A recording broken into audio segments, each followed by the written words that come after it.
talk to me about Reeba. She hosted the big tribute show to you. I know she seems like a fun lady. No, me and her never drink. You never drink together, but she is a great admirer. She's a great person. I love her. You love her.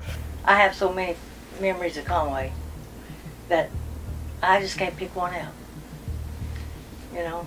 What does it take for a country legend to hold a grudge for decades? Loretta Lynn's list of musical adversaries is a who's who of country royalty. But what drove her to name these 7 people after all these years? From friends turned rivals to shocking betrayals that left her reeling. This is the untold drama you've never heard before. And the last name will leave you questioning everything you thought you knew about her.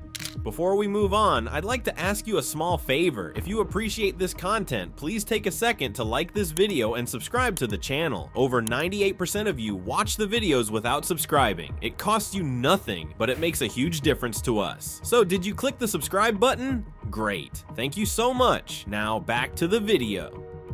Number 1, Tammy Wynette. Tammy Wynette may have been country music royalty, but to Loretta Lynn, she was the symbol of everything wrong with the industry. Their rivalry was an open secret, whispered about in recording studios and backstage at award shows. At first glance, they couldn't have been more different. Tammy embodied the polished, teary-eyed image of the tragic woman, while Loretta carried the weight of her Appalachian roots with grit and unapologetic candor. Loretta believed Tammy's meteoric rise relied too heavily on her carefully constructed image rather than pure talent. It irked her enough to lash out privately, once remarking that Tammy's heartbreak ballads felt pre-packaged for commercial appeal. The situation escalated when an attempt to collaborate on a duet album crumbled under disagreements, with rumors swirling that Loretta walked away due to Tammy's unwillingness to share the spotlight. Fueled by Nashville's relentless pursuit of drama, their rivalry fed the industry's obsession with pitting women against one another. And yet, this wasn't Loretta's only source of betrayal. Twitty, your best friend.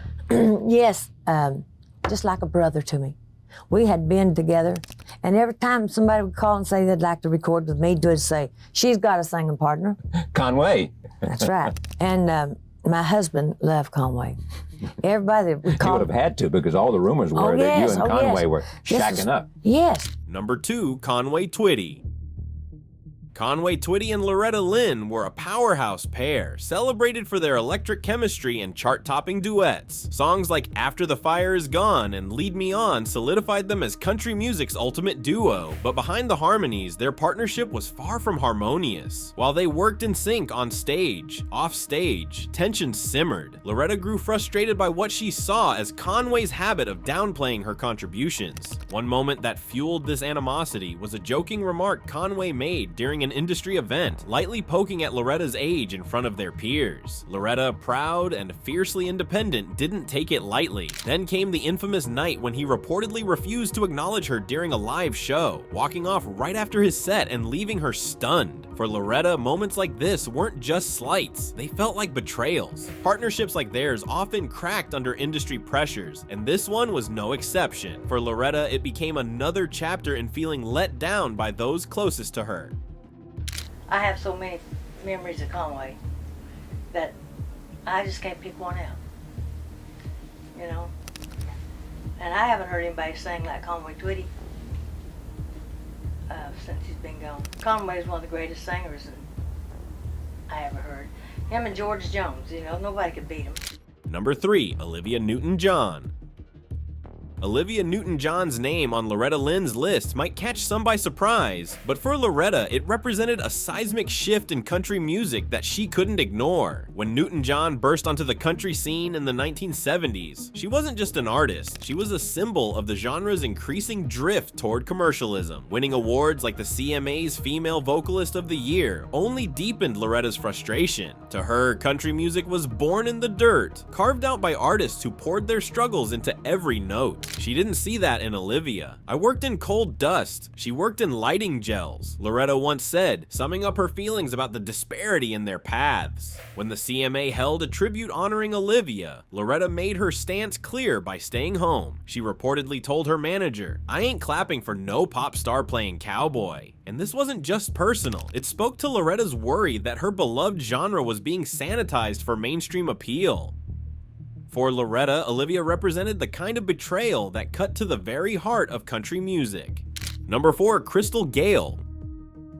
Crystal Gale's name on Loretta Lynn's list is perhaps the most shocking, not because of what happened in front of the cameras, but because of what unraveled behind closed doors. Loretta and Crystal were sisters, but their paths in country music couldn't have been more different. While Loretta wore fringe, boots, and a no-nonsense attitude, Crystal embraced gowns, gloss, and a polished sound that leaned into the pop world. This contrast turned into tension as Crystal's crossover success, best exemplified by her hit "Don't It Make My Brown Eyes Blue," fueled whispers that she was the new face of country music, replacing the old guard Loretta represented. The divide wasn't just professional. Crystal's absence from Loretta's 60th birthday tribute hit hard. To the world, it looked like a scheduling conflict. To Loretta, it was a glaring omission from her sister. But worse still was a televised interview where Crystal described Loretta's influence with a cold, distant "she was influential." Loretta had spent years building bridges in country music, only to feel as if her own family had quietly burned theirs. Number 5, Merl Haggard.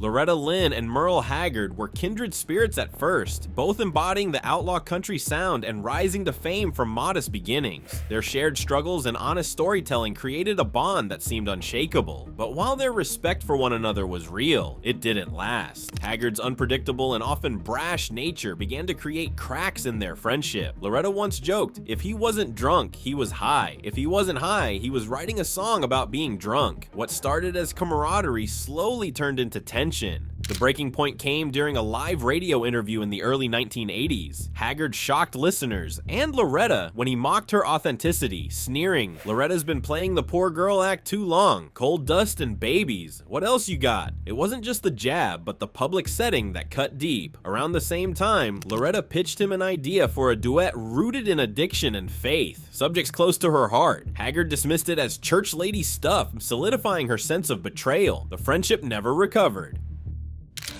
Talk to me about Reeba. She hosted the big tribute show to you. I know she seems like a fun lady. No, me and her never drink. You never drink together, but she is a great admirer. She's a great person. I love her. You love her. Number 6, Reeba McIntyre.